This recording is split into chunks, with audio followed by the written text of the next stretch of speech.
Correction exercice 13, page 530. Donc on nous donne ici les deux photos d'une fleur, dont une des deux est l'agrandissement pixelisé de l'autre.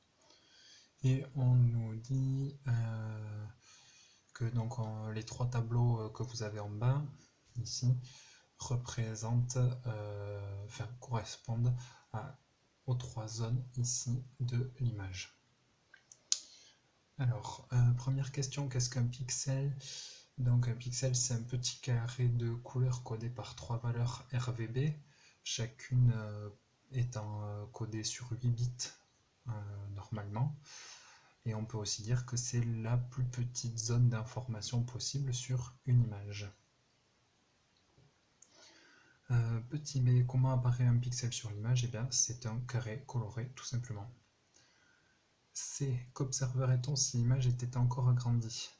Eh bien, on observerait des pixels plus grands, donc des carrés plus grands, mais en même nombre. Il y en aurait autant que sur cette image. C'est-à-dire que là, cette image, je ne sais pas combien elle comporte de pixels, mais mettons qu'elle en comporte 100 par 100, ce qui ferait 10 000 pixels.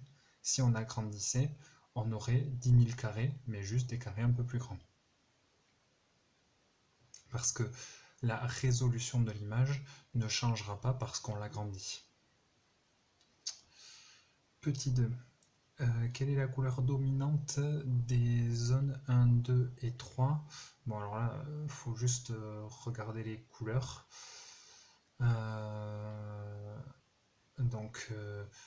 La zone 1 elle est rouge, la 2 elle est blanche et la 3 elle est verte. Ce qui n'est pas forcément très visible tout le temps, mais là il faut faire avec.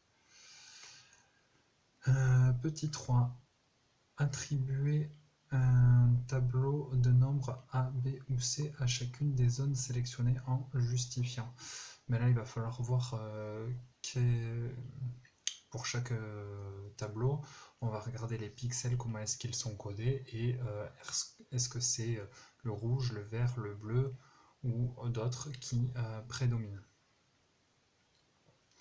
Donc regardons le tableau A. Le tableau A, on voit que à chaque fois le vert il est plus grand que les autres. Okay, il est autour de 100 alors que le bleu est très faible, autour de 40 on va dire. Et le rouge autour de 70, donc il est un peu moins faible, mais il reste quand même plus faible que le vert. Pareil ici et pareil là. Donc on suppose que, vu que c'est le vert qui prédomine, le tableau A correspond à la zone 3, en vert, ici. Tableau suivant, tableau B. Alors ici, on voit que tous les chiffres sont à peu près égaux, et qui sont tous très proches de 250. Or, même de 200, voire au-dessus de 250, je vous rappelle que en codage 8 bits, le nombre de possibilités, il est de 256. Du coup, si on s'approche à 255, parce que la valeur 1 c'est 0, du coup la 256e valeur c'est 255, on a du blanc. Du coup, ici, on voit que vu qu'on est très proche à chaque fois du 255, et pour les trois, rappel de première, hein, quand on additionne du rouge, du vert et du bleu, en proportion égale, on obtient du blanc. Un blanc plus ou moins clair, suivant si on s'approche de 255 ou pas.